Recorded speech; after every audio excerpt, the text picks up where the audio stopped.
I think I asked him, I was like, hey, did my teeth go through my lip? And it was like, nah. I'm like, all right, cool. You were doing bare knuckle, you're doing it in a parking lot somewhere, or you're doing it in a field?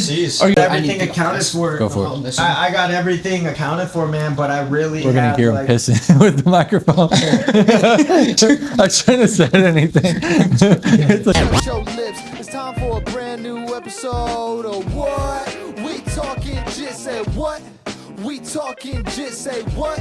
We talking jit, say what? We talking jit, said it's time for a brand new episode of Talking Jit.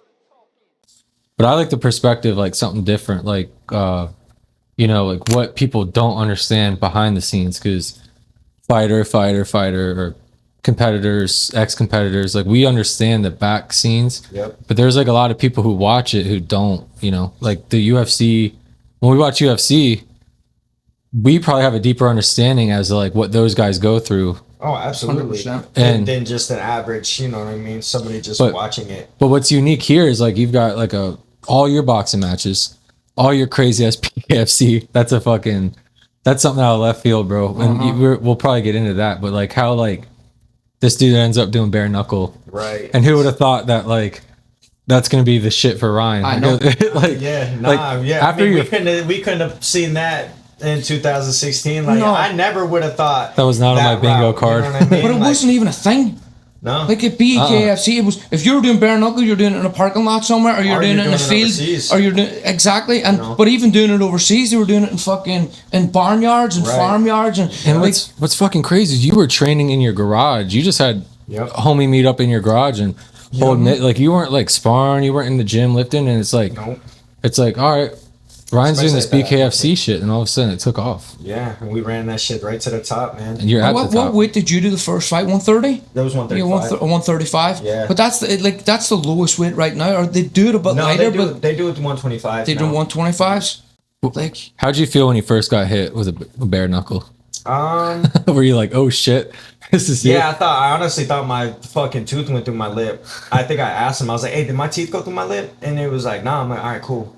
You know, because at the end of the day, like as we sit here and we're in this calm environment, you think about it like, oh my god, that would really hurt. But when your adrenaline's ripping, you don't feel that shit. You don't feel it's almost like I almost explain it as like you kind of like certain shots, like you hit your shin bone, you're like, oh, that hurt. You know what I mean? Walking their toe hits you, someone, you know what I mean? someone fucking like, hit your shin. It isn't like an impact, you know what I mean? Yeah. Like when you get hit with a damn glove on, especially a boxing glove, and I mean, out of everything that I've done, I still stand the same. Boxing is the hardest. Really? Boxing is the hardest out of all of it. You know what I mean? Do you think getting hit with gloves on is worse than getting hit with bare knuckle? Fuck yeah. Do you think it's more painful getting hit with gloves? I wouldn't say more painful, but it's way more damaging.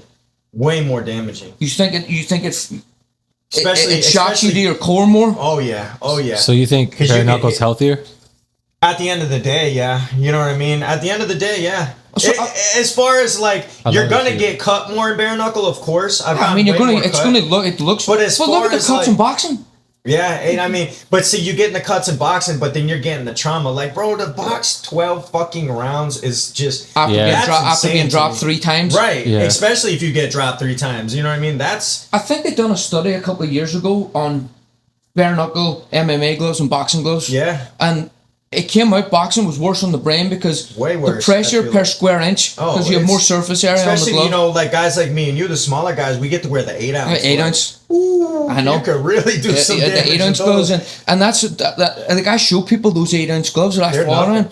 And once you tighten those up, and you get your hand deep in them and you strip them back with the laces and pull everything back, you pull everything back. And then you got that hard ass fucking hand wrap too. You get the hand wraps in it. You could really do some damage with those. That's what's kind of confusing too, is like because you train with gloves, because you can't just train with bare knuckle. But then when you go in the fight, it's got to be different. Like, you got to be timing's different, the distance is different. That's something people no one thinks about is the timing. No, it's 100% different. Because it's a game of it's a game of inches, man. And if I can land that punch right before you could land that punch, I mean, it could be like kind of like the Jose Aldo and Conor McGregor thing. You know what I mean? Like. He landed that shot right before Jose Aldo did, and he still got hit. But by the time he got hit with that hook or whatever it wasn't as devastating as when he went through Jose Aldo. You know what I mean? So if you land first, I fought a kid, Eugene Hegney, and I still remember, I fought him twice. I fought him, his uncle owned a boxing gym, and he brought the team over from England, and we boxed them, and then I went to England with the Irish national team, and we boxed against their England team. I boxed them there. When I fought him in Ireland, and I still to this day remember the fucking shot. I threw a straight right hand, well, it's kind of loopy over the top. He threw the exact same shot and landed a split second before me, and I went on my ass. He dropped me, and I've been dropped minimal times with headshots through my career. When he hit me, my nose was fucking smashed, and it was all over the place. I remember the referee counting at about 6. My head was gone. So I went to and I split my mouthpiece out, and I was sitting on the canvas with my feet out and my hands between my fucking legs. But talking about that split second, he hit me before. It was the same punch. Same punch. But that's it. And if he just beat you to the fucking punch. But he never stopped me. I got up and went into the corner, and I split my mouthpiece out because I knew my coach just had to wash it off. And then he dropped it in the corner, pretending he couldn't find it, under the ring to give me an extra couple of seconds. But we went on and fought on 3 rounds after that. He beat me by a point. He beat me by 1 point. Damn. But I remember that my nose was smashed. Yeah, and I had a decision to make, man. You're either fight on, get the fuck up and fight on, or else just keep sitting down on the canvas. Right. And it was a woman referee as well. I would say most of the men, because my nose was gone, like it was fucking blood everywhere. I'd say most men referees would have fucking stopped it and called it. She let us fight on. I was like, and that was when women just started coming in, like refereeing in boxing. Yep. They weren't even really fighting. Maybe you're hallucinating. Maybe it wasn't me. Maybe it wasn't. You can't judge these days. This was 2006, so just when it's before all the confusion. Yeah. But no, it's funny when you say that like that's the one thing that kind of popped in mind for me, that it's that split second, but it's a different sport. It's a different sport to boxing. I mean, you have to try and get them out as soon as possible. If you don't want to take punishment, and that's the other thing too. Like I constantly am contemplating and going back in my head is like, there is certain guys that you can rush and get out of there quick, but then there's certain guys that you keep. So like, there's certain fighters that's all they have is that rush quick, and they'll clean a lot of people quick. But then you run into a guy that you rush and hit him with everything you got, and that fucker's still there. Then what do? You better, you know what I'm saying? You better bite and then it's like, fuck, man. And I've watched so many bare knuckle fights, including the fights this weekend. A good one was Chris Camozzi and Mohawk. And, Mohawk's that type of guy. He's on the line. As soon as the bell rings, he's like, and then it's like, then all of a sudden Chris Camozzi kind of survived that. And then it's like, whoa, shit. And then the second round's like this. I'm going to think about what I'm doing. And then, but if you don't have that in you to break it down and think about what you're doing, and luckily for Mohawk, he beat him so, he hit him so many times that he was just a fucking mess. To where like eventually like 4th round comes, you can't take it no more. You know what I mean? You guys think that like that's where the difference in coaching comes along? Oh, absolutely. 100%. I'm sure. Because you go back to your corner and now you have a coach that has a game plan. Yeah, I think you have to. You can't just have one game plan. You got to have 4. Oh, 100%. And then you rehearse it over and over. So I mean, even for me in this next coming fight, and I'm not gonna say it on camera right now. We can discuss it after, and we can discuss because I feel like I've shot myself. Don't talk about your game. Don't talk about your game plan right now. And I've shot myself in the foot by talking about it. You know what I mean? Like I literally said exactly what I was going to do, but kind of lied about it in my last fight. You know what I mean? And that got into his head to the point where he knew or felt like he knew what I was going to do in the later round. So he pressed it more than I pressed it and ended up hitting me with the kill shot. You Dude, that fight with that redneck guy was so good. Yeah, and that was last time in Clearwater. What a tough son of a bitch. That guy was tough as shit. What do you think about the coaches in BKFC in comparison to boxing coaches? Because it's a different sport, it's a different game, and you got to coach different. Like even with my coach now, like my head coach Moniette Flowers, he's he is only around high level guys. Been in Mayweather's camp, been with just all the best. Was trained out in Vegas, so he's got what he calls the winning formula, the winning criteria, but. When it comes to the bare knuckle guys, he knows that he's got to adjust it a little bit. You know what I mean?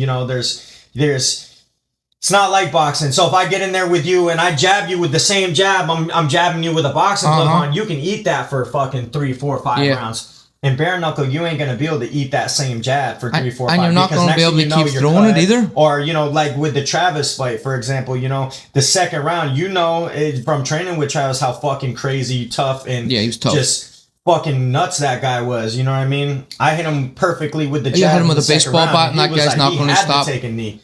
If you don't take that knee, you're gonna end up getting knocked down. What did that fight feel like when they're like sudden death? I felt like I wanted to fucking scream and cry and throw a fit. Because I thought I won the fight, and then he thought he won the fight, and then I'm walking around like, oh yeah, I got it, and then all of a sudden I see out of the corner of my eye like the judge go to either the owner or somebody or the ring announcer, and then he goes, yeah, they're gonna go another one, and I was like. And you could see my whole demeanor just change. I was like, I understand. Fuck, it's man. Like and I couldn't even close my hands. And I'm like, I'm just like, and then like I get up on the line and I'm like this, bro. Like I'm not going like and then everybody's probably like, why does he look so pissed? Did he just lose? And then all of a sudden, I knew they were gonna say it. Nobody else knew they were gonna say it, and they're like. Well, blah, blah, blah, blah, and this fight's gonna go another round, and I'm like... I only budgeted for this. Like, bro, I never trained for this shit. Yeah, man, I done blew the budget. Even Travis was like, what the fuck, man? Like, I can't go another round. I couldn't go another round.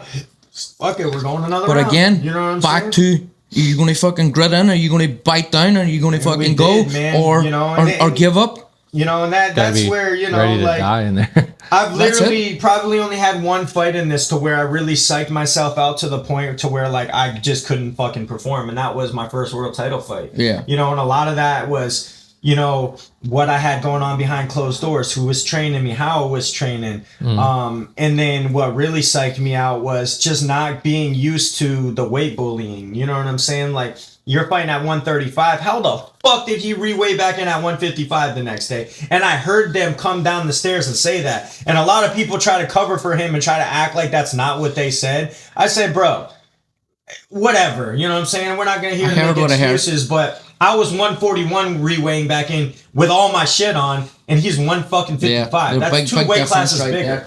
You know what I mean? And you feel that shit when you get hit. What do you think about a high-class boxer coming in? The BKFC, I mean, Paulie Malignaggi did it. Yep. Which I expected him to go in and fucking smash everybody around him. Yep. That's not what happened. No. I mean, don't get me wrong. Paulie loved the scrap, even in the amateur or in the pros. I mean, you knew you were going to get a fucking scrap with him. It's crazy. But he took that kind of into the BKFC, which I thought his boxing would have blown the guys out of the water. Yep. No. How do you think that translates to the BKFC? It really okay, you think about a guy like Austin Trout, for example. Fought a guy like Canelo, has a decorated resume. Beat Cotto. Yeah, top exactly. level fighters. So he's in from what I see, more of a fighter than just a boxer too. Like, he kind of understands this game and he's really good at it. So he adjusted really well. Then you got a guy like Herring, who's in my weight class, who could be a possible matchup for me depending on if he wins this belt next month. You know what I mean? I get through my guy, he gets through his guy. That could be a matchup. That's a matchup that I want because he's got such a decorated background. You know what I mean? But we're going to really see, because now he's going against an MMA guy, a former UFC guy. Yeah. So I give the former UFC guy the upper hand because, he knows how to clench a little bit more. He knows how to get a little more dirtier in there. He knows how to actually fight.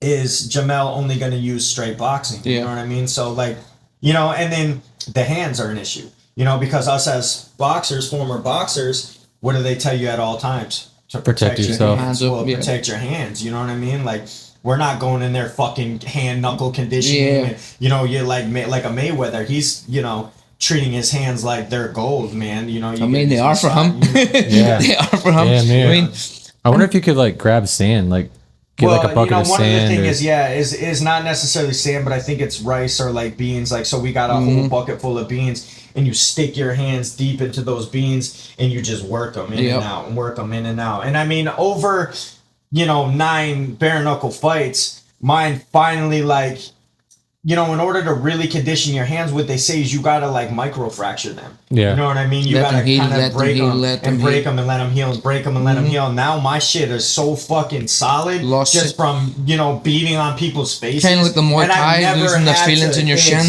Just beat the feeling on your body. I never had a broken hand, so, you know.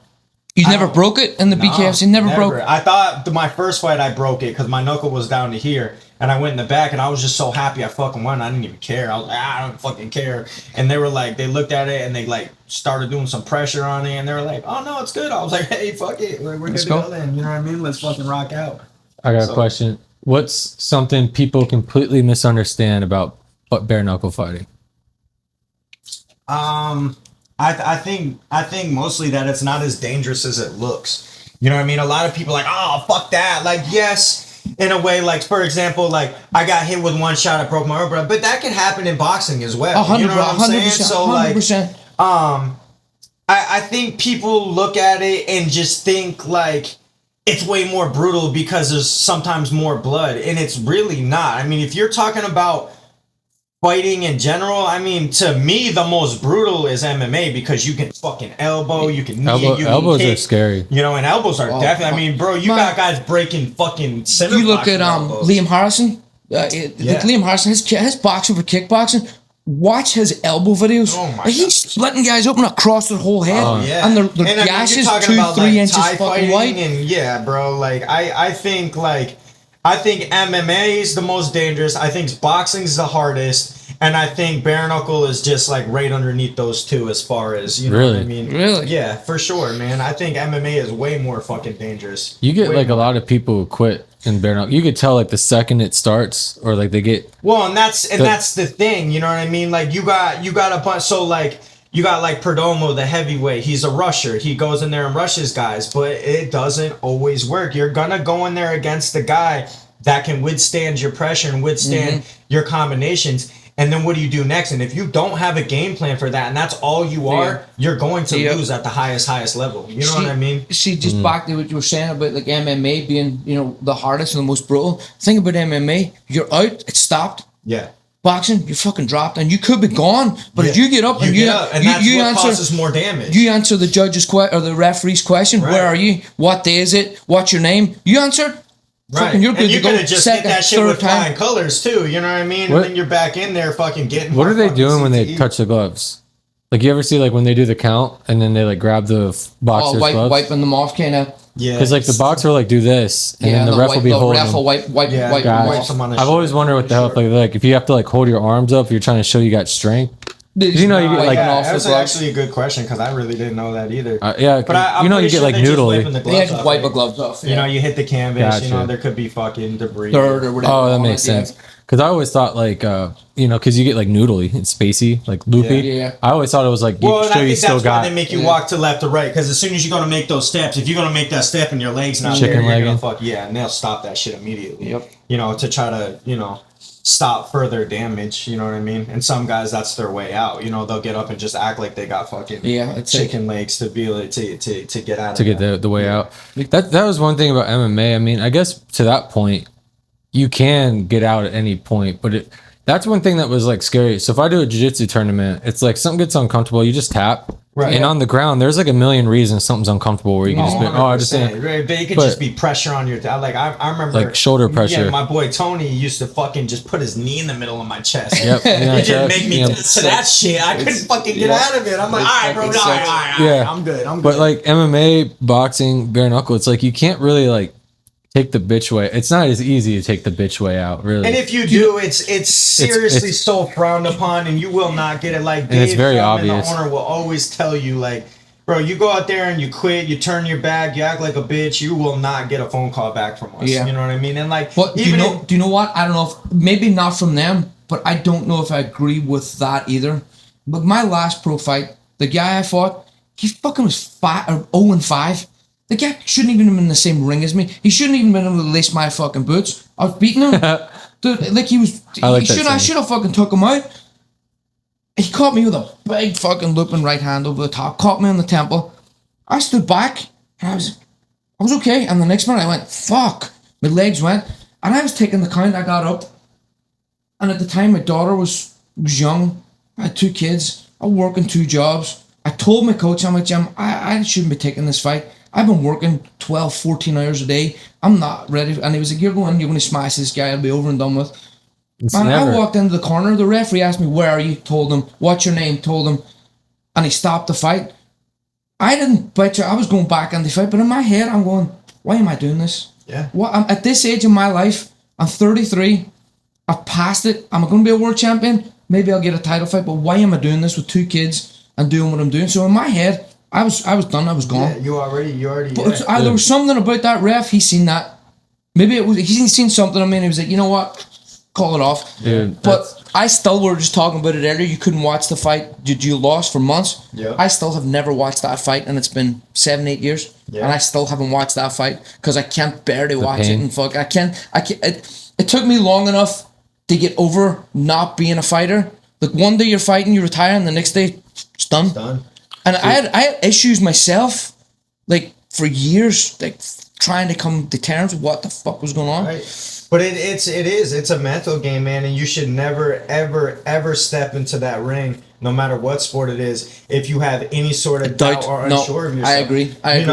And like, of course, there's always the thought of, well, what if I lose? And like, I got so mentally prepared for this stuff and do so much mental work that as soon as a thought like that even begins to try to come into my mind, I don't even fucking process it. I'm like, nah, no. What do you do for mental work? I do a lot of, get punched in the head, bare knuckle. Every time I think negative. I punch myself. a lot of it is meditation. You know, I just got into the hypnosis part of it. I follow this lady. Actually paid for a program. It's like $173 a month, but her name's Dawn, and she does like sports hypnosis, mental work, you know what I mean? So like she's got all these lessons and all this homework and all this stuff, and you know, you listen to her talk and it just further solidifies, you know, some of the things you've already thought in your mind or you're thinking or, you know, you're doing. And a lot of it is stop the thought before it even manifests in your head. So if you're sitting here and you're like, oh my God, he's big, he's strong, he's fast. We'll look at his back right there. Fuck all of that. We're not thinking about none of that. Let's remember who the fuck we are and what we do. Let's not worry about what he's gonna do. That's why a lot of people are like, what do you think he's gonna do? I don't care what he's gonna do. I really don't fucking, even with this fight coming up right now, I don't give a fuck what he thinks he's gonna do. I'm gonna take all of that away from him. Myself. And I'm gonna take it away with these. You know what I mean? It's funny, you know, I can't remember if it's like a poem or it's a saying, but it talks about the weight in the dressing room before the fight. Yeah. Like that really will break any man. Oh, that weight. Do you know many times I'm walking to the ring going, why the fuck am I doing it? What am I doing? I'm not doing it. It's funny you say that because we go into this little tent area, right? And we're in the back and like, oh, that's man, this kid that I was fighting, I think he had 40 plus fucking fights. Now, granted, his records were trash. Yeah. He had between boxing and MMA. He didn't have a very good track record, but you still had 40 professional fights over my whatever I had at the time, which was not many. And I'm in the back room, well, in the little tent area right before we walked out, and I remember being there and being like, the fuck am I doing here? I can't do this. I don't even want to be here right now. I don't even want to fucking be here right now. And then we make the walk, and then I make the walk, and then I start walking out, and then I see this motherfucker get in there. They put the grease on my face, you know, check my mouthpiece, that's when I lock check in. me, and then I look over at him, and then he's looking over at me, and he's just fucking bouncing, looking at me. Hungry, and I'm looking at him. It's like a movie. And then you're playing that mental game with him, and I'm playing it back. Like, all right, motherfucker. You know what it always was for me? Touch gloves. I walked to the corner and I took a knee in the corner and I blessed myself. Yeah. So as soon as I done that and I stood up and turned around to go out, that was it for me. Boom. I'm going, locking in. But before that, every doubt was in my head. I'm not doing this. I'm not going in. And that's let's okay. Keep going into you gotta quickly remember who the fuck you are and what you're doing. And then I also remember, like, I don't fear pain. I don't fear none of this. So what the fuck am I worried about? Because you don't feel it when you're there. No. Once you're hit, you don't feel it. Nothing. Do you guys feel out of body? Like when you're in the, like... There is times and it sounds fucking insane. When I fought in Ybor... It's like you feel like you're not there. Yes. Like you feel like you're not there. When I fought in Ybor and we started... That's what you want to avoid. I felt like I wasn't... like I was there, but I wasn't there. Yeah. Like it was weird. Like I felt that's the scary part. like my body was on autopilot and my mind was somewhere else. It was the weirdest feeling. And that's where the mental work comes in, and it's all about being present. Being there. Don't worry about after or before, or what you did or what you didn't do. It's you're already there, and that's why you prepare yourself. So like even for example, like the week leading up to the fight, there's a lot of fighters that feel like, oh shit, I gotta run 5 miles today. I gotta do all that, bro. All the hard work is done. It's done. Everything is done right now for me. Like if I don't feel like I'm endured to do this, I should have worked harder in camp. You know what I'm saying? And then you start putting that mental doubt in your mind, and I'm not doing it. Like the rest of my workouts from today until the day that I fight are going to be light, fast shadow boxing, maybe some sprints. Keep the weight right. That's it. Plenty of recovery. Usyk was, I was reading a thing that he was talking about training. He's like, I hate training. Oh, like 100%. It's the worst, hardest part. I love training. It really is. If you're really killing yourself and working hard, it's the worst torture mentally and physically on your body until you get that over and done with. And then the fight is the easy part, like, and that's what he was like talking about. The fight was like the reward for me, but let's go that's back. How you have to look at it, because if you look at it like another job or another chore, it's a time that you get to express yourself honestly without lying. Just like Bruce Lee always used to say, to express yourself honestly without lying, and that's hard to do. If you haven't done the work in the gym, it's never going to notice. And it shows under those lights. You could talk all you want, you could act like you're this big bad motherfucker all you want, but it's gonna show under those fucking lights. Real quick, let's go back to the locker room shit, because I think that's something that people can get value out of. Because like any sport, like, and I'm sure football is even like this too, but like any sport where like it's you versus another, like, you've got your team in the corner, but it's you operating. Yeah. But it's always you versus you. At the end of the day. You versus you. But dealing with that, like if I was to take another fight now, I hate fight day the most, because that's sitting and waiting around in the room. You're like in your corner room or your locker room. Wait, and that is so fucking killer, bro. I hate that. But see, that's why you can't make it killer. You know what I mean? You have to adjust those emotions from, man, fuck this, that, to, you know what I mean? To, but we've all been this there. is it. This is my time. Now I'm gonna fucking show you on, if it's Friday or Saturday night, who the fuck I am and what I've worked so diligently. I'm gonna embrace this and turn it into good energy. I need this lady's number. And you have to transform those negative mindset and those negative thoughts into something positive, or that could be your downfall at the end of the day. And that's a good $179 a month spent to have that mindset. Not a smart ass way. Because that stress will take it out of you too. Those are the things. Yeah, fuck yeah. And like, for example, you talk about stress, like during my last title fight, like people don't know what I had to endure 3 days before the fucking fight. Those are the things that aren't talked about. You see the outcome of the fight, and I don't believe in luck. So a lot of people are like,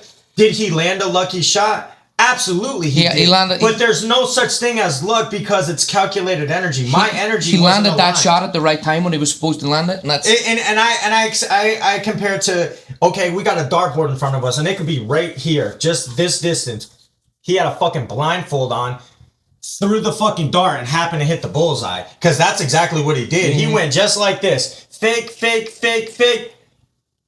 And he threw it like a fucking baseball. He didn't even throw it like a punch. He threw it like, and it just fucking went bow and hit me directly in the eyeball.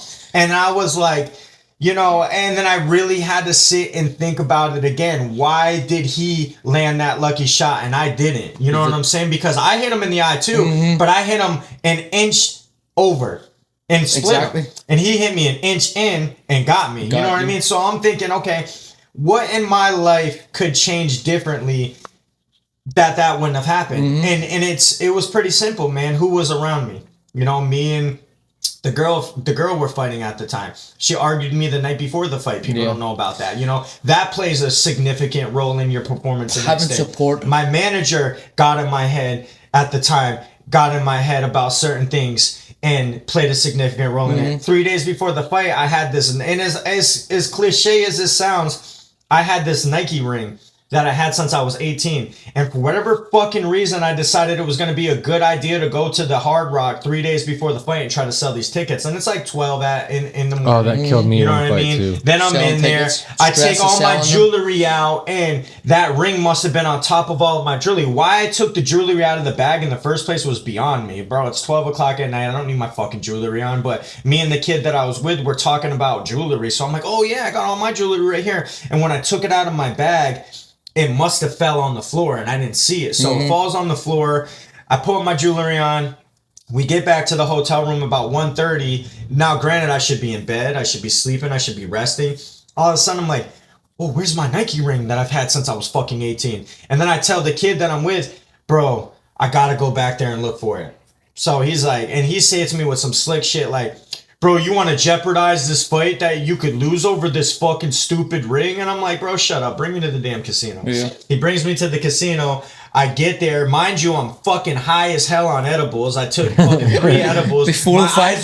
My eyes are bulging out What was of the my plan fucking head. there? You know what I mean? I'm like, I get to the casino.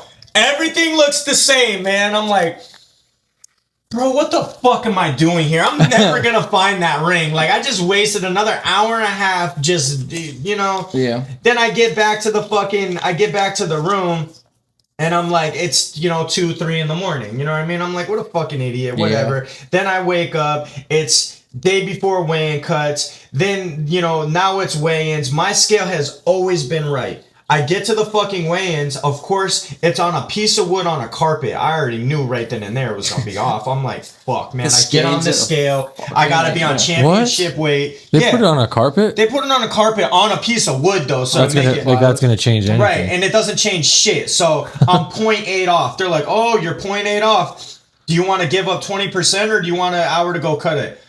I'll see you in an hour. Bro, I'm already fucking cooked. I go back to the sauna. I don't get sweating for at least 30 minutes. Finally, I start sweating again. I'm about to die. My coach is like, 15 more minutes. I'm like, I can't. 15 minutes anyway. Get back there. Make the fucking weight. Then I go down to Miami to pick something up like an idiot. I look at my clock. I gotta be to check in 15 minutes. I'm an hour away with traffic. Bro, I'm like, fuck, man. So I get in my fucking car. We're fucking cutting. I'm not like Fast and the Furious. I'm in the breakdown lane. I'm fucking cutting people off. I pull up to the line to get into the casino. There's like another 20-minute line.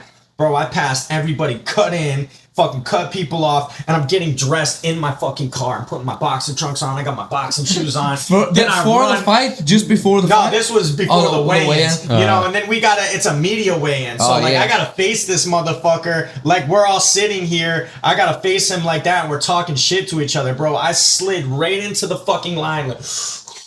Hour late. You know what's funny about those media weigh-ins? I don't know if they do it at the BKFC.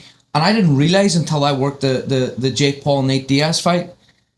They weigh them in early in the morning on those ones. Then the scales aren't even plugged in. Oh no, they're not. I never, as long as I've been boxing, I never knew that's the fake stuff that they fucking pull. They make it a big thing. And they announce the weight. Yeah, they announce the weight of what you were. Earlier. What the fuck? It was mad. That's exactly what it is. Do they still do that? Do they still do like the screen in front of the scale too? So if you have to drop your fucking tweets. But do they do that during the media shit or no? No, not in the media. No, not in. Because by the time that media shit happens, we're all hydrated again. You're back up to where you are. So what else you got? Question wise? Oh, question wise? Oh well, I mean the questions people submitted we'll do at the end. What did you learn from your losses? Most importantly, it wasn't even that winning couldn't teach you. It wasn't even necessarily the training aspect of it. It was more or less whom I was around. You know what I mean? Then you got to really start doing the check boxes. Okay, we can't get off this subject. Yeah. Was it what I was doing behind closed doors? A little bit. Was it whom I'm surrounding myself with? A lot of it. You know what I mean? So then I start once again, taking people out of my fucking life. Okay, I don't need him in my life. I don't need her in my life. I don't need this in my life. You know what I mean? And then you really start. If you see either, hold up, real quick. If you see either of these two lights go out, let me know. Just in case it turns off. You're right. Like, you're 100% right. It's because the everything team you have at around the highest level your T's have to be crossed and your I's have to be dotted. You know, because if you would have asked me before my last fight, you know, how's this fight? Oh, I'm beating this dude. And where I shot myself in the foot and I'm never going to do it again is predict rounds. Because the round that I predicted that I was going to beat him in is the round that I lost it. And I think that got to his head as well. Yeah. So he knew, okay, I got to push it before he pushes it. And realistically, I'm like this. Just coasting, and this motherfucker's trying to fucking get me because he thinks I'm gonna get him because of what I said. You know what I mean? So like, do you know the one thing that I think I always kept myself grounded? I never ever bit into the hype of any of it. And again, I didn't have a massive pro. I had 3 pro fights, and like, what do you mean by that? Amateur wise, I never bit into the hype. I boxed to be a world champion. I never boxed for the fame, the money. That was never what I wanted to do it for. I wanted to do it because I loved what I'd done. Right. I loved training. And like my coach back home, he would tell you the same. I wanted the title. I wanted to be a world champion. That's what it was for me. It was never about the fucking glam and the money and the fucking cars. And for that reason, you've already lost. But that's today's day and age. That's a good point. That's all people see. That's all they want in the sport. It's ruining the sport, and it's ruining boxing. It's 100% truth though, man. And if you're doing it for those reasons, you've already lost. And and I've said it, and I'll talk about it now here when we're on this. The Jake Pauls and what they're doing to the sport, it's disgusting. They're destroying the sport. They're bringing these kids in, and I'm not anybody that gets into the ring. Take my hat off to you. You get the balls to do it. But these kids are sitting playing their fucking computer games, and they have a following. Well, they're all trying to outdo each other. They're getting They're getting $1 million. They were getting bullied in school 2-3 years ago. Again, not for bullying. Maybe if they had stood up for themselves back then, they would have fucking noticed. No, 100%. Like, but the guys like us who put in massive amount of work. Look at and I always tell people, like, I'm still taking the short bus. Yep. At 10 fights deep into this shit, I should be making $60,000-$70,000 a fight. And they're getting $1 million for getting up from behind the computer screen. These guys jump into the shit. Like, imagine if Jake Paul decided he wanted to do bare knuckle right now. And for your point, you're entertaining. Like, you're not just like quiet the way and right, like you come out hyped. And they all tell me the same shit, and I tell them all the same shit. Well, when are we gonna start getting paid like a superstar? Yeah. You know, and I'll continue to take the long route and take the tough route. But you only got so many fights. I was going to say that. How many more years do you have of doing that though? Yeah, not many. You know what I'm saying? Not fucking many. But you know, whatever. It doesn't even matter to me because I'm not worried so much about the future. I'm just living in the now. You know what I'm saying? But what do you see coming of it? Like, I really. Okay, where do you see yourself in 5 years? Because you're like, BKFC? I think you're unfortunately in the position where honestly, you're paving. I've already cemented my legacy in this shit. I've already made history by being the first ever, 135-pound sanctioned bare knuckle fighter to win and fight in Connecticut, my home state. I've had numerous fights of the nights, performances of the nights, and I look at myself. I fought on BKFC fucking 25. We're at BKFC almost 90 now. Mm-hmm. You know what I mean? So, like, at the end of the day, I'll probably continue on to fight into, my early 40s. You know what I mean? And as long as my body's healthy, I don't give a fuck about age. You know what I'm saying? You look at me now, bro. I'm 38 years old, and I look like I'm motherfucking 28. I was going to say 40. Well, I think, I think you're like paving it. Yeah, 100%. So I look at myself as of where I sit in the same categories as, those earlier UFC guys, the Hoist Gracies, the Ken Shamrocks, the Frank Shamrocks, the fucking Guy Meskers, the Lions Den fighters. So, like, if you look back into UFC, the early days of UFC, the Mark Colemans, the fucking,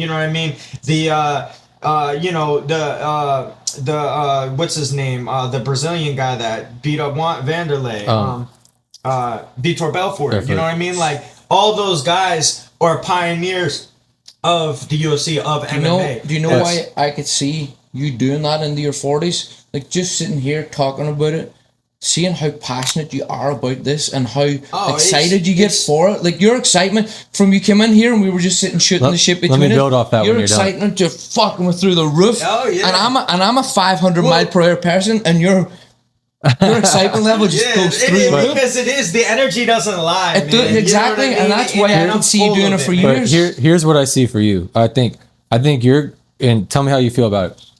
You keep going how you're going. pave the road, cement your name in the game. You're at the top. You're probably going to stay at the top, I imagine, with how much work you're putting in.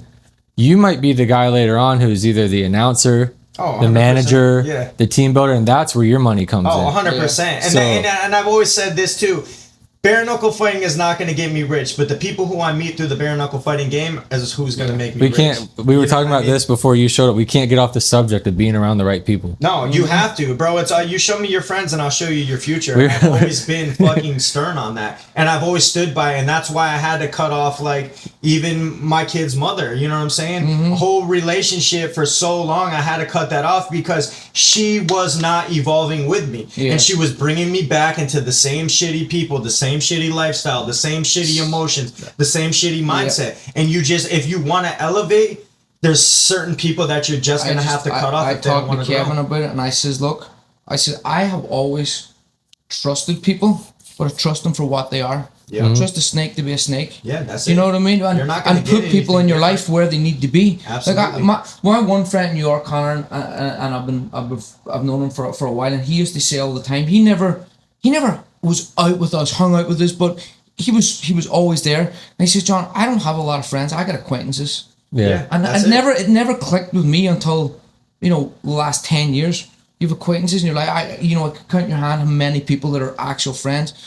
And that's what says you put them where they deserve to be in your life. Yep. And that's why I believe things started changing for me after that, when I started thinking about not helping everybody else. And it's so true, because like, if you looked at who I was around, Dave Mundell, Julian Lane, and they all won belts. Dave is still the current belt holder. Another more high level BKFC guys, and then I was next. It was almost like I was guaranteed to be next. Then I get the shot, and then not only do I get one shot, but I get the second shot, and then the second shot, I'm like, oh, this is it. And what a lot of people don't know, it was my baby mama's birthday that night of the fight, and I knew either it was going to go absolutely phenomenal or it was going to be absolutely devastating. And because of her energy and her arguing with me and her bullshit, it went the way that it went. Yeah. You know what I'm saying? And if I would have cut that out earlier, maybe the outcome would have been different. And now that I cut it out now I'm really looking forward to see what the outcome's going to be. Fully focused, no bullshit, straight high level energy. It's going to be different, and I can't wait to. At the same time, you got to take all those F's out of everything. Absolutely. Like if my grandmother had balls, she made my grandfather. There's no point thinking about it. It's done. It is. It 100%. How hard is it cutting off the baby mama though? So that's got to be tough. Oh man, it's been super hard, man, and she's still been fucking terrorizing me here and there. You know what I mean? Like I just recently had to call the fucking. I had to recently fucking call the cops on her, man. Like just for acting out and being a fucking nutcase, man. And it's like it is very, very fucking tough, man, because it's not something that I want to do. But I mean, like I've had her a week, 2 weeks before fight go, I hope you get knocked the fuck out. I said, yeah, well, you tune the fuck in, because that ain't gonna fucking happen. You know what I'm saying? So, like... Hi, she's just feeding the fire. Right, she's just fueling the fire. But at the end of the day, how detrimental it is on your fucking... your health. It's stress. It's a stress level, man. Like, and you can't win at the highest level. Not when you have that stress on your mind. Journeymen. I could beat the average person, but when I'm trying to win a fucking world title... These guys are locked in too at a different level, and they're getting real love from their 100%. Significant others or from their family. Like even the kid that I fought, Justin, like he had genuine love with his kid's mother, and they just had a baby, and I thought that was going to play a significant role in his performance. But that went the other way for him. They elevated him. Because it's like... Can you throw me that water? You guys have real love there. You know what I mean? When us, I'm not saying it was never real love, but it was not fucking what it should be. Yeah, it didn't elevate you to where you needed to be. And it, it's just some people... It brings me to my next point. A lot of people ask me, why do you do this? And it took me a real long time to think exactly what was my why and why I do this. But the answer is very simple. Fighting is something that keeps me not only A, grounded, but B, it makes me have to be at the highest mental state, the highest physical state, the highest spiritual state, and the highest emotional state. And once all those things are really at the highest, I can't be beaten. Yeah. You know what I'm saying? You can't be beaten. And I want to prove that over and over and over again. You know what I mean? And what percentage is mental? Fucking probably 80%. That's a number that was in my head. You know 80. At least 80. You know what I mean? At least, because then then you got the training, the partners, and then you got the the outside noise, the life, whom you're around, and like at least for this camp, like so it's about to be fight week Monday. As soon as Monday hits, I'm going to stay with my dad, and then after that, I'm going to stay, at a hotel, but I'm gonna cut off all distractions. Yes. I'm not answering fucking phone calls. So back to that 80%, like, and you'd ask the question at the start, what's it like to do this? People ask, what's it like to do? People used to ask me all the time, what's it like to box? And what's it like to get punched? I say, it sucks. Imagine this.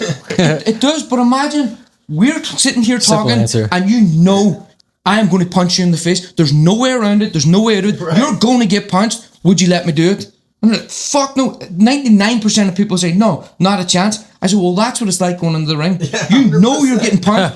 There's no way out of not getting hit. You're not gonna not get that'll hit. Give you a little bit of an idea of what it's like to go into the ring when they ask that question. I got put to sleep in one of my fights. I got put to sleep. Punch?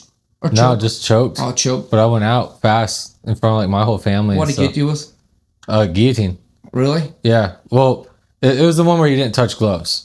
Oh, you just sunk it? Like behind the scenes, he kept asking, like, you touch gloves? Do you touch gloves? I'm like, yeah, if you want. And he came out like hand up, and when I put my hand up, he shot the double. And then at that point in training, I was working where if someone gets like the double, I would grab the Kimura and do the Kimura roll or trip. But when I did that, I went into the cage. So I like pulled him on top of me. So like I basically like pulled him inside control.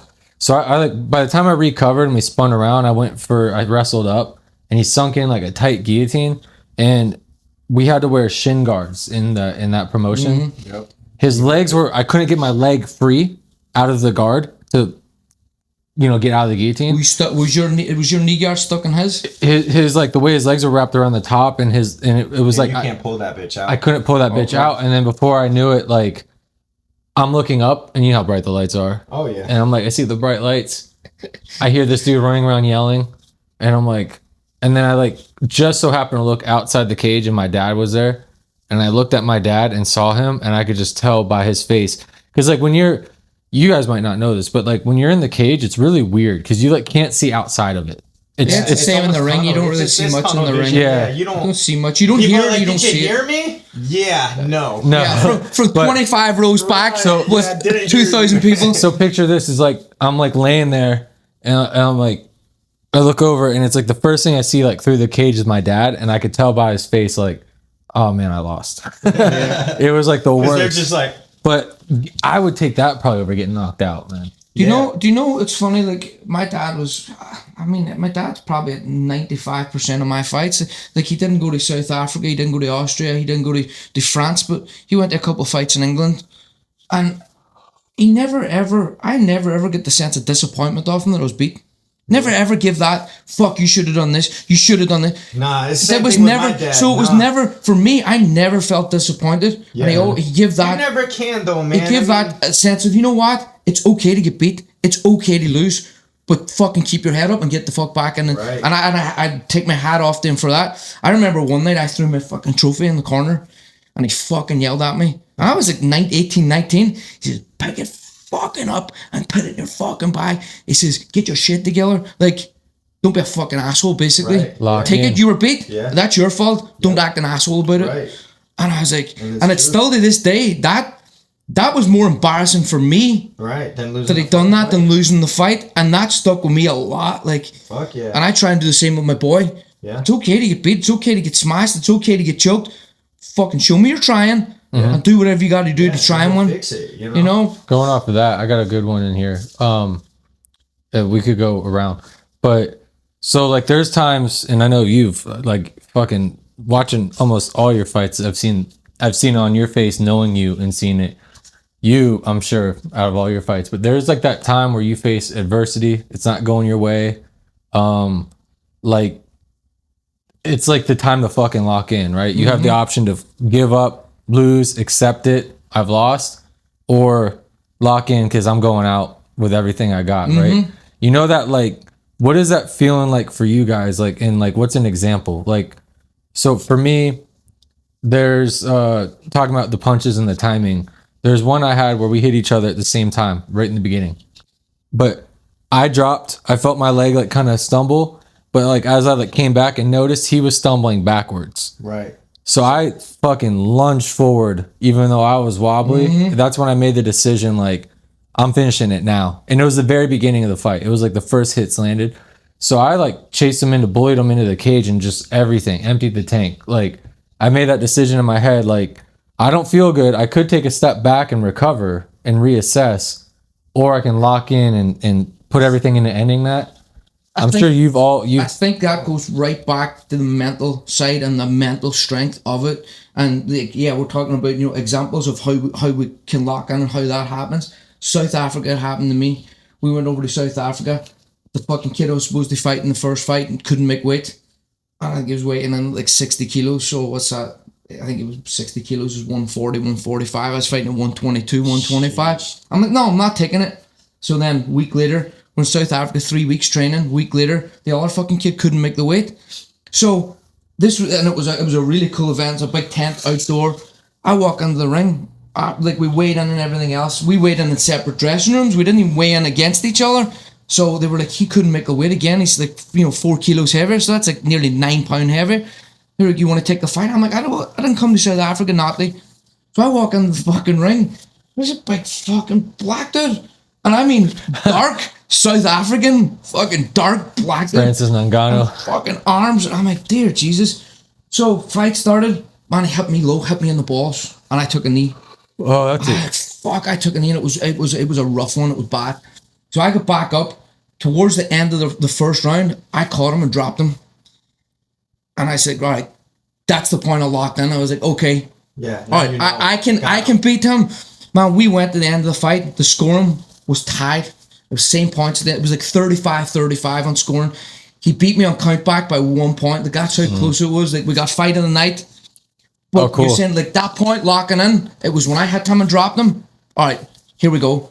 And the fight's on, and that was the fight. Mine was the opposite, and it brings me back to when I was telling you guys about feeling the way I felt in that back 10 area. It was like one of the only fights where I really was like, and it was in Miami. I'm in the back, about to walk out, and I felt like, fuck, I don't want to be here. And then I get out, and this dude, he's ready to fucking go. He's coming off of a good win. Everything in his mind is, I'm gonna smash this dude for him anyway. So we get in there. And the first thing, I stepped back and baited him. Step back, got to the ropes. As soon as I made that final step back, I planted, went back, and it fired.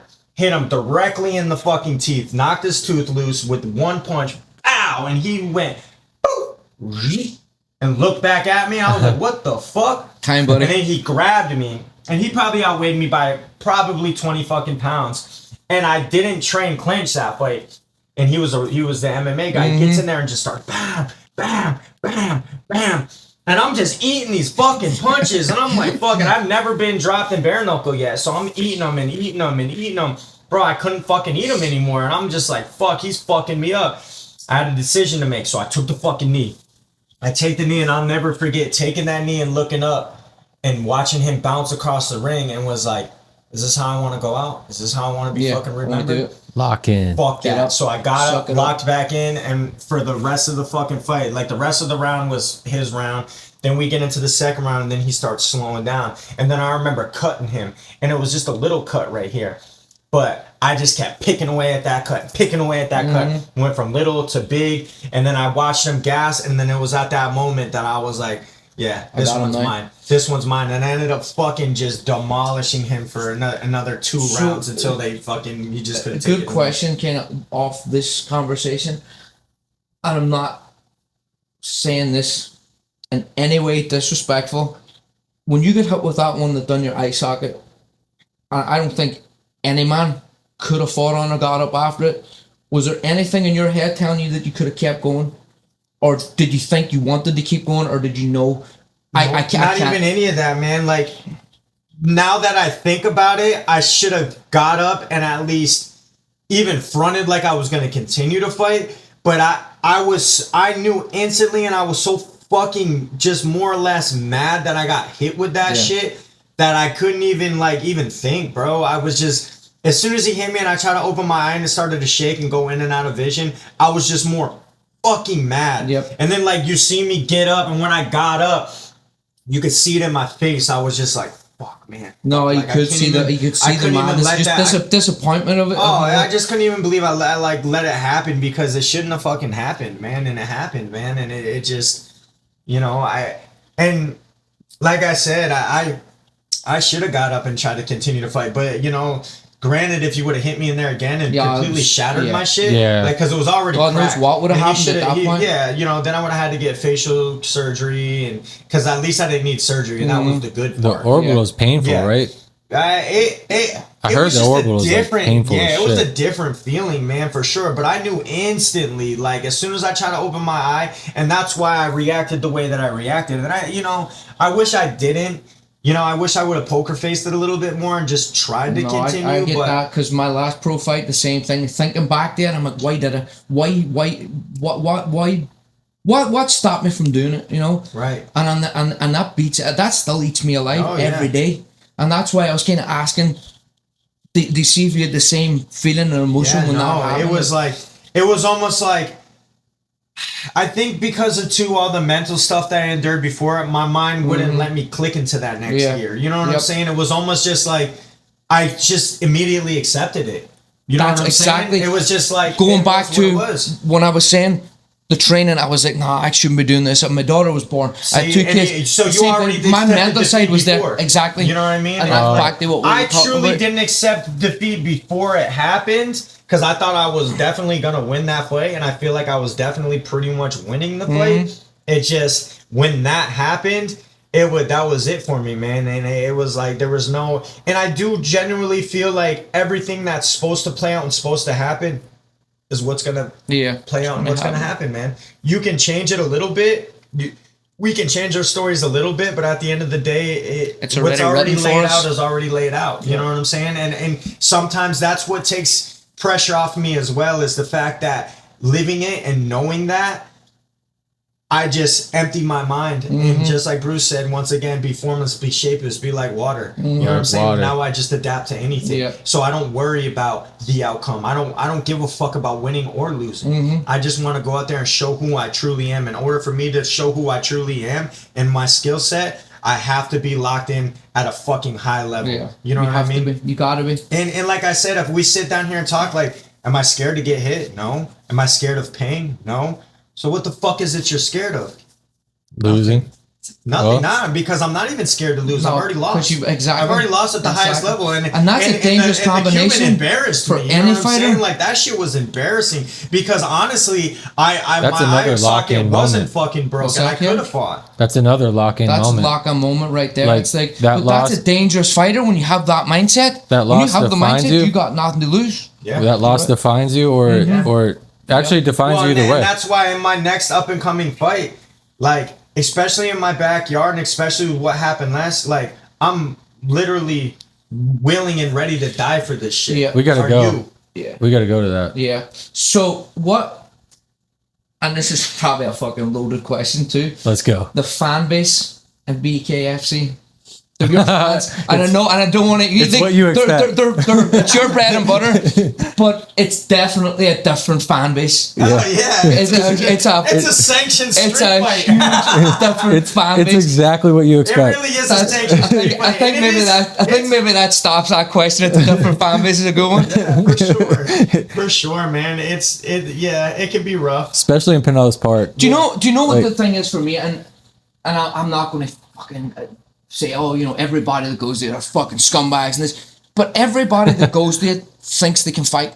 Oh, of course. But this is society these days. Every single person thinks they can fight. Oh, yeah. I mean, you don't even know the people before, even the people after that are trying to tell me what to do. Yeah, I never threw a punch in their life. Bro, I mean, and maybe they have, but at the end of the day, it's like, you know, one of my old previous coaches before, you know, over at Battle Zone, you know what I'm saying? He'd always try to tell me, oh, I know how you feeling. No, you don't. No, you fucking don't. Because what level have you fought at that you know, the amateur level, and not even your amateur level? Like, your amateur level was surpassed 80 to 90% of the pro level. That amateur shit is fucking way harder than the pro level. Because at least in the pro level, you got a couple rounds that you can fucking pace it and then work your way up. In the amateurs, it's like, get it done right away. You know what I mean? You don't got fucking time to fuck around. And that's why I wasn't good at it. Because you got 3 rounds to go balls to the wall. Especially when you get the international level. Like, well, there's international level, and then there's like the Olympic international level. That's the hardest, in my opinion. That is that's the hardest. Training with those guys and training with them and sparring with them. I mean, it's you know. And most of your damage comes from what? Fucking sparring. Yeah, sparring. You know what I mean? Not the fight. You're sparring 2-3 days a week, and you're sparring 10 rounds. This camp, I blew my eardrum. I swear I fucking fractured my nose. It's good now, but like that shit was lumped. My eardrum was definitely fucking ruptured. Definitely put this on after the fight. Yeah, you know what I mean? Like, whatever, you know what I mean? Like, that's why we're not talking a lot, because it's now this episode's timeless. Yeah, it's, just in case. You know, it's just so you got enough of stuff to work with. And I'm completely healed from those injuries, but they came from fucking sparring. Yeah. Especially a motherfucker that doesn't take it light, or how many injuries did you get rolling? To prove.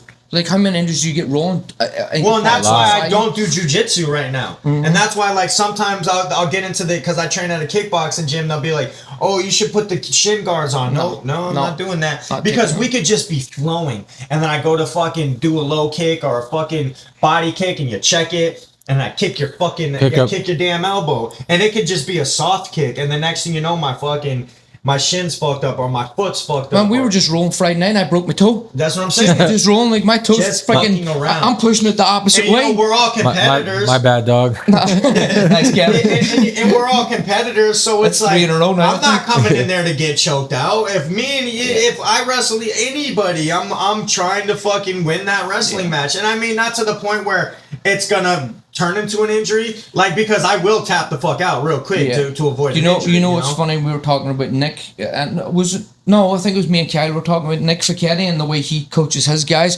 It's like, no, we're not here to kill each other. We're here, if you want to have a long career, you're here to train with each other, not hurt each other. And I think that's the kind of concept he has in the gym, which is a great concept. That's not how we came up through it. It was fucking get in and go. Well, and that's why, the gym that I train at now, over at Flowers Gym in Newport, I go an hour away, 3 days a week to go train there. And when I go there, whether it's sparring or the work that I put in, it ain't for the fucking week, bro. No, and it's when I go there to spar, it's a fucking fight every time. It ain't. We're in there working. We're in there fucking each other up. And last week, that's interesting. It's Saturday. What is Sunday? So Monday, I went 11 rounds straight. You know what I mean? With a guy that was 6'1", probably 165 fucking 3 minute rounds? No, I think there were 2. I think we did the 2 minute What's your BKFC rounds again? It's 5 2 minute rounds. 5-2s? Yeah. So I did double. That's cool. It keeps it fast paced. Yeah, it does. It does. It definitely does. Which the amateurs used to be 4-2s, and then they changed it to 3-3s, and they changed it to 4-3s. It's kind of went up and down. Yeah, it's so different from jiu-jitsu. What we're all talking about. Yeah, it definitely is. It's because me with my MMA experience and like competing in jiu-jitsu, it's just like it's such a different world. It's crazy because it's still kind of grindy in jiu-jitsu. The first competition I took my Sunday, I was like, what the fuck did we just walk in there? I'm like, it's crazy. It was like there was no organization. It was just a free-for-all. Everybody shouting and screaming and pushing each other out of the way to get up to watch. If you do the higher end ones, like the more legit tournaments, like the higher end, because those are more like local. Yeah. Those ones are more organized. It's just the rules are like I think there needs to be a rule revamp. It's too old school, and the sport has evolved so damn much. What do you think about the jiu-jitsu competitions and the mindset around that and the people around that, and compared to the BKFC and the it's different. In that? Like, I think how much different do you see in that? Dude, I think I don't like controversial take. I don't like people calling jiu-jitsu matches fights. It's a match. I can get how you can call it a fight because you're both fighting and you could get injured. It's usually somebody that hasn't competed in actual fighting. And see, I've done both. I've competed in Naga. I've got second place in Naga. Oh, really? Oh, do you have a jiu-jitsu background as well? Oh, yeah. I didn't know you competed in jiu-jitsu. Yeah. Oh, hey, shit. just talking about that. Is that time to drop your shop jits? I love it, man. Like, because we need like to get him growing a up, shop on shop jitsu. you know, growing up in Connecticut, that's when like, shit, I think like 2002, 2003, it was when our UFC like kind of got, I think it was when it got bought out by Dana and then really started to blow up. So like, you know, I started learning, we used to call it submission fighting though. And it was like, you know, I learned the arm bar, I learned the guillotine, I learned the triangle choke, and like those were the 3 moves I knew, but nobody in the neighborhood knew that shit. So like, I'd be this little skinny motherfucker always, and then they'd be like, "Oh, let's wrestle." I'm like, "All right, let's wrestle." And every time I let a motherfucker do this number, next thing you know, I'm swinging them around and I'm fucking armbarring them, and I'm just beating everybody, bro. And it was just great. It took me like 2 months of jiu-jitsu training to start fucking all my friends up. Yeah, and it's great. It is fun because you know everybody, whether they're drunk, especially when you're younger, or you're at a party, or you're doing something. What does it always turn to? Let's wrestle, bro. Let's wrestle, bro. Because ain't nobody trying to fucking, you know, slap box or box. They're trying to wrestle. I couldn't do it. I was like, no. I hated it. Hated that. No, just leave me alone. Go with me. No, I don't want to do it. When you do it at such a high level like you did at such a young age, it's way different. Like, see, and that was my problem. Like, yes, I trained. Yes, I had amateur fights when I was 18, 19, 20. But I didn't do it at a fucking high level like you did. You know what I'm saying? Like, you did it almost as a pro. You know what I mean? You're in training camps. You're fucking training twice a day. 7 days a week. 7 days a week. Like, you're a born bred fucking killer. Like, you know what I'm saying? I used to travel to Dublin to the Irish national team. I'd jump on the bus. It was 4 hours there. We would train from 8 in the morning or 9 in the morning till 4 in the afternoon. Jump on the bus, go 4 hours home. My coach would pick me up on a Sunday morning. We would drive to Belfast for the Northern Ireland Ulster training. That'd be an hour and 30-minute drive. Think about it. Train there. What did it do to you, bro? It completely wore you the fuck out. Because that's really what it was. At the end of the day, you finally made it to the fucking pros, and it's like. But at that time, there was no one thought that that's what it did to you. Like, there was nobody really researched it, and it was like, no, you keep going until you can't. And see, that's why, like, I'm so grateful to be where I am now at the age that I am now and didn't completely wear myself the fuck out when I was younger. Now, I've been in the game since I was 16, yes. And I've trained everything from Shanran-Ryu karate to Hungar Gung Fu to, you know, the submission fighting to MMA to boxing to kickboxing to wrestling. I wrestled in high school for 1 year. And the bare knuckle was the one that stuck. I mean? And then all of a sudden, you know, but you know why I'm good at bare knuckle? Because I grew up with Bruce Lee. You know what I'm saying? I read all his philosophies. I read all his books. You're a big fan of him. Yes, and he was always about simplicity, in and out, straightforward. You know what I mean? And he wasn't training you to be a fucking boxer. He was training you to be a fucking killer in the streets. You know what I mean? So like, I was just, you know, my A to B. You know what I mean? And that's why I was good at it. What do you got from online questions? They're all, I'm like looking at them, they're all pretty much answered. What's the motivation? Like I said, just be, you know, obviously some people are going to say your kids, your family, they don't want me to do that shit. You know what I mean? Of course, I love, you know, having my family fucking keeping it real, witness it and, you know, see me at a high level. But I mean, the ultimate motivation is staying fucking young as an older guy. You know what I'm saying? Like that's what's motivating to me, you know, not knowing what next week's gonna bring me in this. You know what I mean? I could get a fucking call from a damn producer that wants me to be in a fucking movie or wants me to be, you know, here, or maybe I get a good deal from another sponsor that wants me to promote their brand, or, you know, sees me on camera as like, this is the guy we want to like you know shop jitsu. That's whatever, you know what I mean? Like whatever it may be, and that's you're what right keeps though me on motivated. that, because I went to spar in the UFC gym yesterday. Nick was talking about maybe me coming coaching or whatever, and I was sparring with 18, 19-year-old kids, and they're going, dude, you're fucking lightning fast, and I haven't sparred in 4 or 5 years. Tell me that ain't motivating and for you to do you know what? Like it was a fresh lease on life. I'm like, shit. Who is but this then guy? Back to what we talked about last time. Going into the jiu-jitsu gym and there's 16-year-old kids that are smashing you and choking you. It's like, but it's a new leaf on life to staying young. I'm about to go through that again if I start jumping in that MMA program. Oh, Just yeah. for fun. Yeah. But I'm like looking forward to it. Definitely it was good to get in and start hitting people again, and Yeah, I'm ready to embrace that. actually punching them and being able to punch, you know. Even though Nick says to me, he was like, "Don't be taking anybody's head off." It was like, "Just work, please." I'm like, I've never taken privileges. I mean, Ryan, me and you sparred, multiple rounds. I never took any fucking, like, I never tried to take cheap shots. Like, I've never been that way. But just being back in there and doing it, and it was fucking, it was good to get in and do it. Yeah. Couple more. What's the scariest part of the bare knuckle fighting? Knowing that one punch can change the whole fucking outcome, for real. Like, you know, so like if you watch my fight in Clearwater, that dude touched me a bunch of times. It looked like I got hit with a box cut. I got cut here, I got cut here, I got cut on my fucking eyelid, and was like, oh, I could handle this, I could take any of that. And then you got fucking Justin, who closes his fucking eyes, throws a fucking baseball pitch, and breaks my orbital. Yeah. I'm like, fuck. And I don't give a fuck who you are. You are not necessarily going to, I mean, you might have one or two absolute fucking nutcase savages that were able to, you know, get through that. But for the most part, you're done. Yeah, that's a different mentality. You've got something mentally wrong with you. Yeah. At that point, if you can get up and go through that, that's what it's a good sport for like mental disorders. Because I don't gotta explain shit to anybody.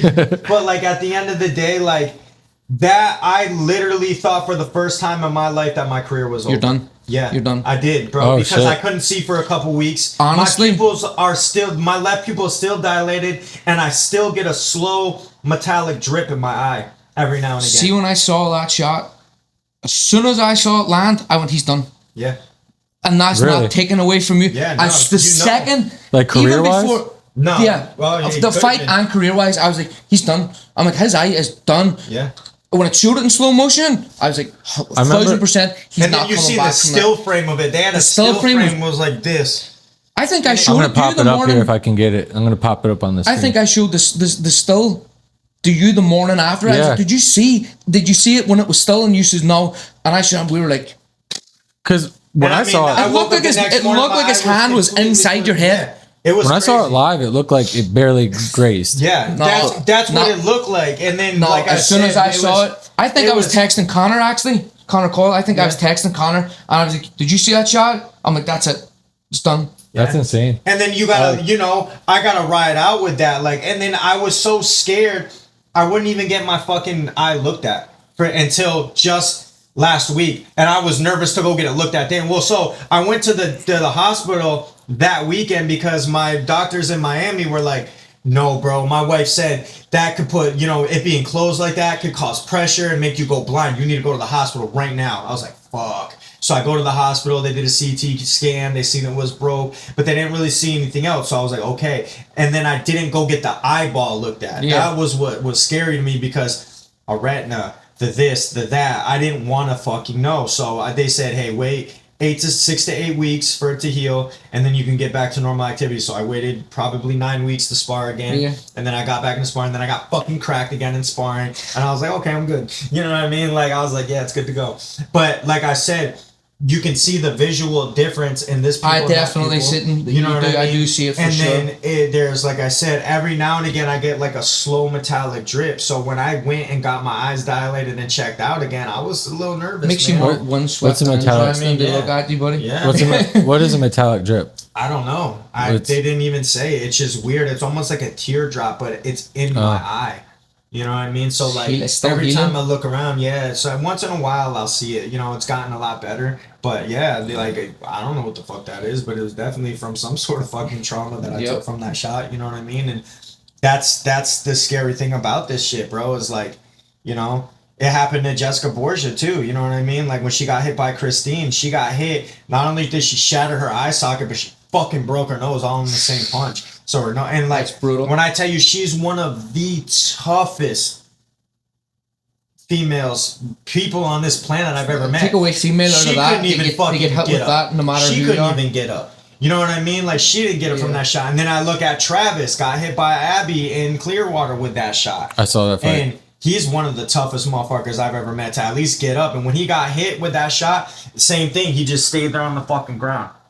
And it's like when us tough ass motherfuckers, and we're tough as fuck, stay there on the ground, You know it's bad. It's fucking bad, bro. You know what I mean? And it's like, I'm not one to fucking lie and fabricate like, oh no, I'm good, bro. Like, nah, bitch, I was fucked. And I knew it. And not only was I fucked, but I was fucking pissed, bro. I was like, just why? Why did he have to land that shit? And like I said, you got to go back and start recalibrating shit. Was it my training? Was it my coaches? Was it my this? Was it my, you know what I mean? And honestly, it was the energy that I had close to me. You know what I mean? I do believe, you know what I mean? So like, once again, I changed all that shit. I changed it all for this camp. Now I'm excited to see me go out and be totally locked in.